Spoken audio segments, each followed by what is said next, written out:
Okay, so we've been through this crisis, and there are all sorts of explanatory formats out there, and it's interesting to look at the different genres. One genre is that it's all about human frailty. I mean, Alan Greenspan took refuge in the fact it's human nature, he said, you can't do anything about that.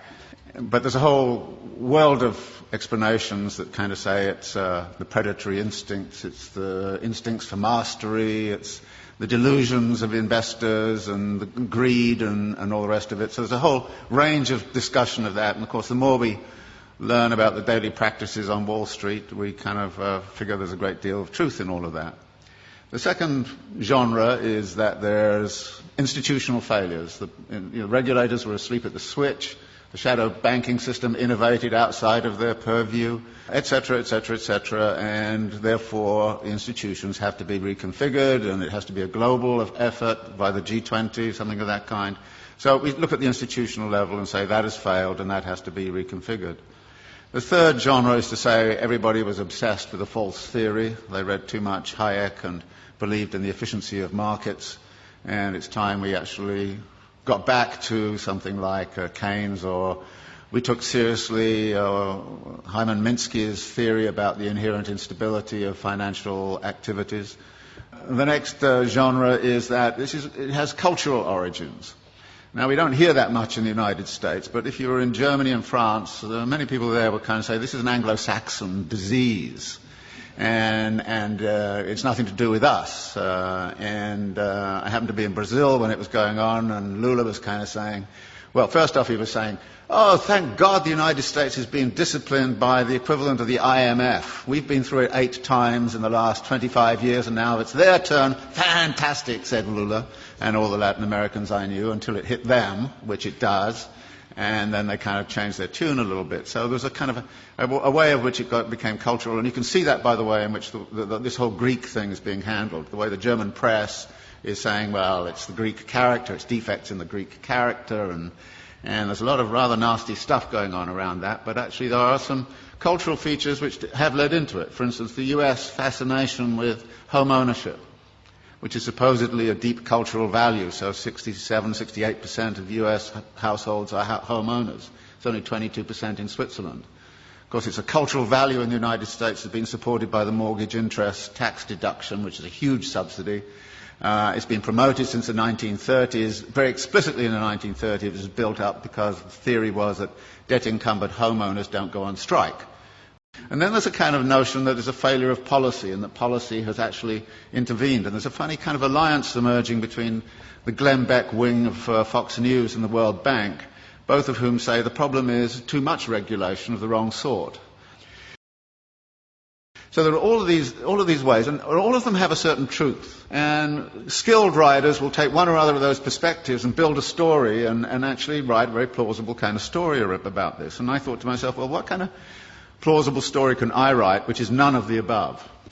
Which is one of the things I always think to myself. And it's not hard to do, particularly if you're coming from a Marxist perspective, because, there aren't many people who try to do this analysis from a Marxist perspective.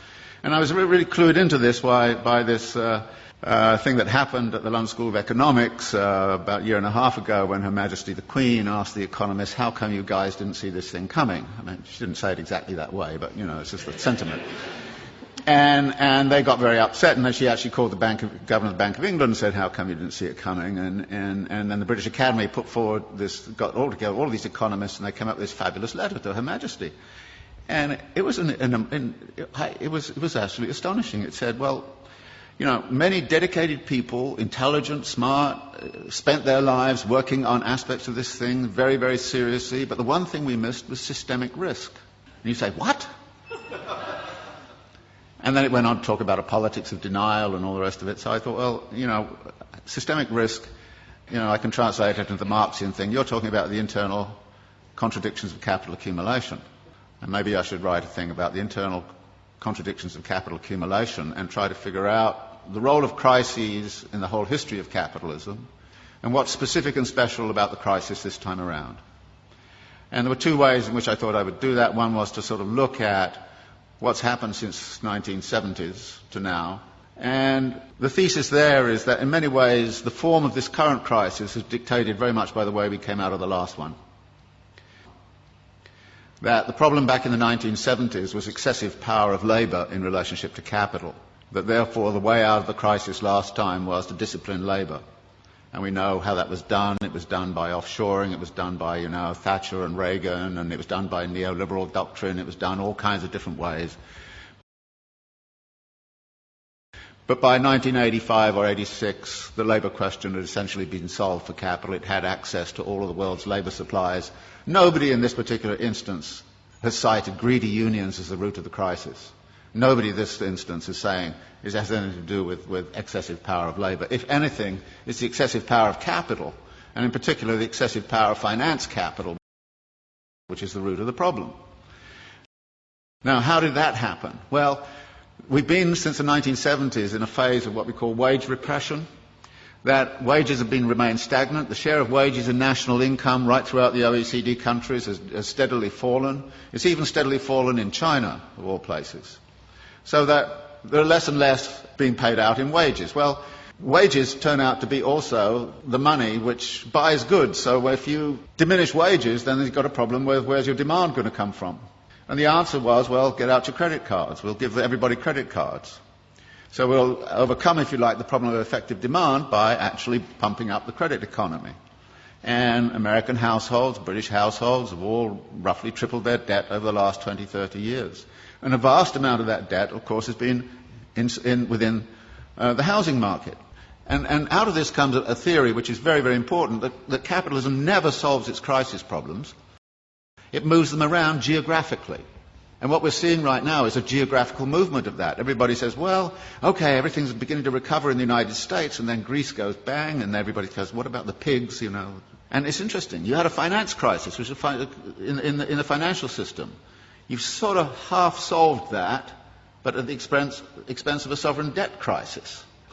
Actually, if you look at the accumulation process of capital, you see a number of limits and a number of barriers. And there's a wonderful language that Marx uses in the Grundrisse, where he talks about the way in which capital cannot abide a limit. It has to turn it into a barrier which it then circumvents or transcends. And then when you look at the accumulation process, you look at where the barriers and limits might lie. And the simple way to look at it is to say, look, the typical circulation process of accumulation goes like this. You start with some money, you go into the market and you buy labour, power and means of production, and you put them to work with a given technology and organisational form. You create a commodity which you then sell for the original money plus a profit. Now, you then take part of the profit and you recapitalise it into an expansion for very interesting reasons. Now, there are two things about this. One is there are a number of barrier points in here. How is the money got together in the right place at the right time in the right volume? And that takes financial ingenuity. So the whole history of capitalism has been about financial innovation. And financial innovation has the effect of also empowering the financiers. And the excessive power of the financiers can sometimes, they do get greedy, no question about it. And if you look at financial profits in the United States, they were soaring after 1990. They're going up like this. Profits in manufacturing were coming down like this. And you could see the imbalance. In this country, I think the way in which this country has sided with the City of London against British manufacturing since the 1950s onwards has had very serious implications for the economy of this country. You've actually screwed industry in order to keep, financiers happy. Any sensible person right now would join an anti-capitalist organisation. And you have to.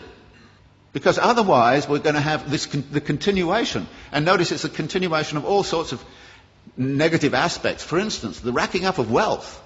You would have thought the crisis would have stopped that. Actually, more billionaires emerged in India last year than ever. They doubled last year. The wealth of the rich, I just read something this morning, in this country has accelerated.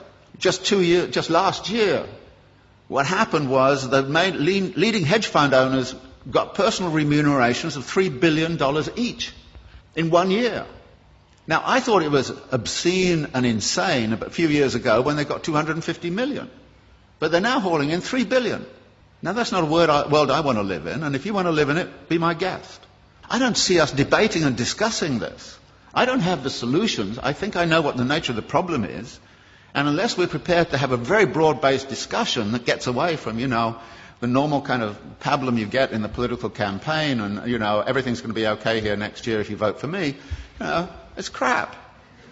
You should know it's crap, and say it is. And we have a duty, it seems to me, those of us who are academics and seriously involved in the world, to actually change our mode of thinking.